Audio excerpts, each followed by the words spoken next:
This is my turbine-assisted Lego engine. It uses a vacuum to power the piston and blower to power the turbine. This accelerator lever controls airflow into the blower.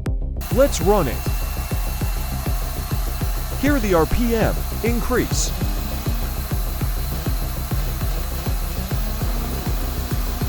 Airflow.